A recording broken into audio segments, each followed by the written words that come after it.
और बाबा साहब को इस देश का प्रधानमंत्री ये कहता था कि मेरी कुर्सी छोड़ के जहाँ कहीं भी उंगली रखनी है रख दीजिए, क्योंकि धर्म ही एक ऐसी चीज है जो समाज को बांध सकती है और तमाम लोगों के कष्ट को हरण करने के लिए अपना जीवन समर्पित कर देता है। तो बताइए, क्या बाबा साहब ने ऐसा काम किया या नहीं किया?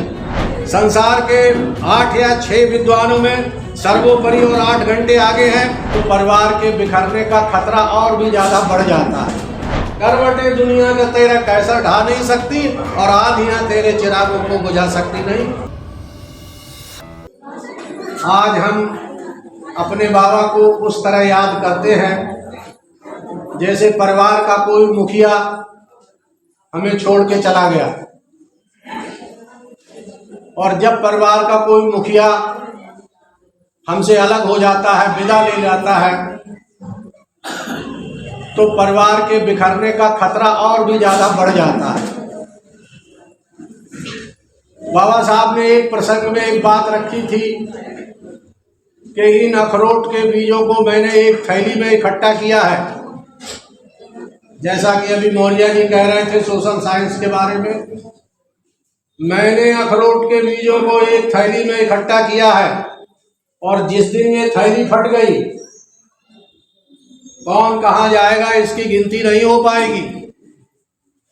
आज एक क्राइसिस का दौर है। एक तरफ तो हमें लगता है कि हमने कुछ अचीव कर लिया है, प्राप्त कर लिया है, और दूसरी तरफ हमें खोने का डर है। सवाल यह है कि हम जितनी ऊंचाई पे जाते हैं उतने ऊपर से गिरने का डर, समझ रहे नहीं आप? एक आदमी IAS हो गया, अब जरा उसकी जिम्मेदारी समझिए, और एक आदमी ग्रास रूट लेवल पे है, उसके जिम्मेदारी को समझिए, तो आप इस बात को समझ पाएंगे। हम लोग बाबा साहब को बोधिसत्व कहते हैं। क्या कहते हैं? बोधिसत्व। तो बोधिसत्व कौन है और बोधिसत्व क्यों है? तो बोधि 3 प्रकार की होती है।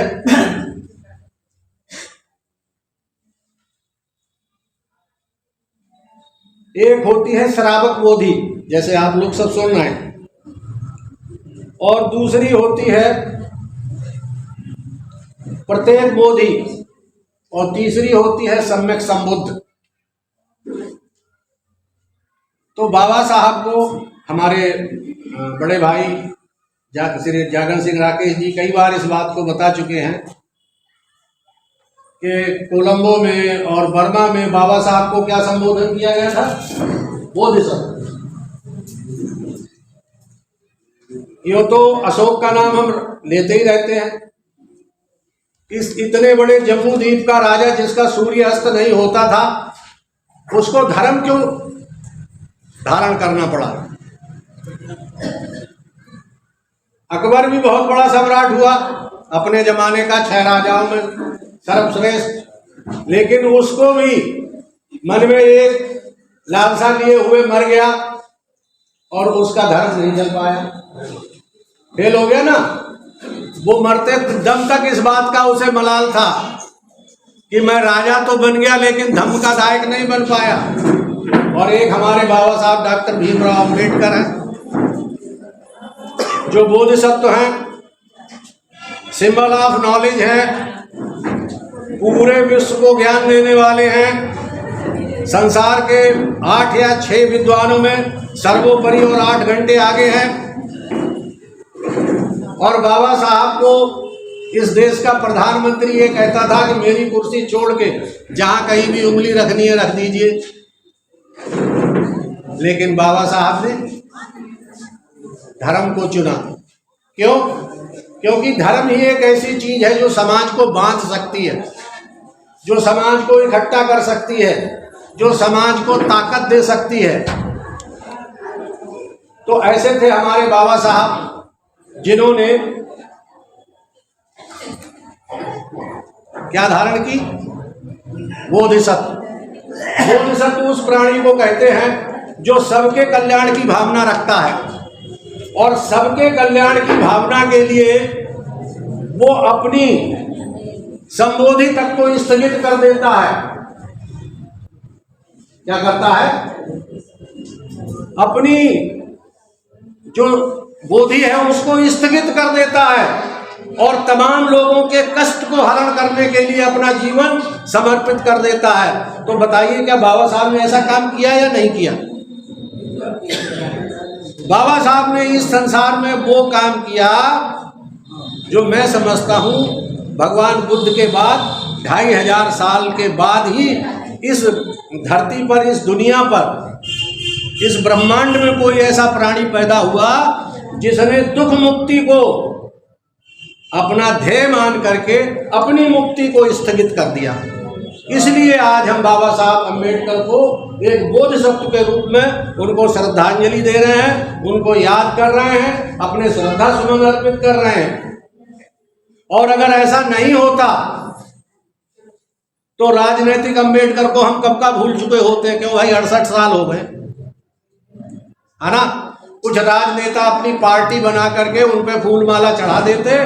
बंबई में 50 लाख लोगों की भीड़ इकट्ठा नहीं होती, है ना।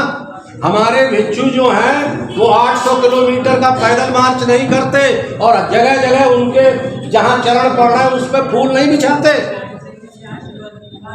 सब राजनीतिक लाभ और कुर्सी लेने के लिए लगे रहते।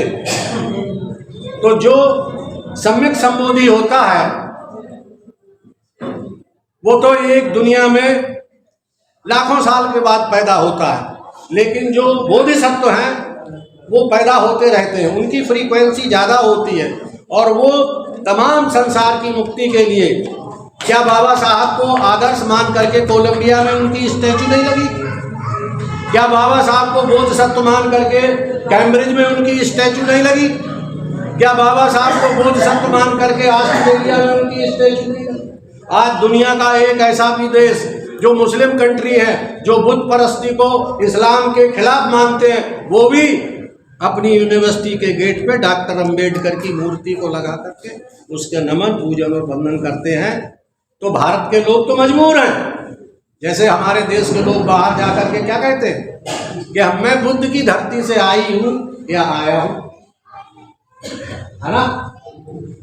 तो बाबा साहब वो थे कि जिसने कलमे तीरगी पर नूर पैदा कर दिया, जिसकी जान बख्शी ने मुर्दों को मसीहा कर दिया और तेरी पिन्हा कुब्बतों पर आज भी दुनिया है तंग।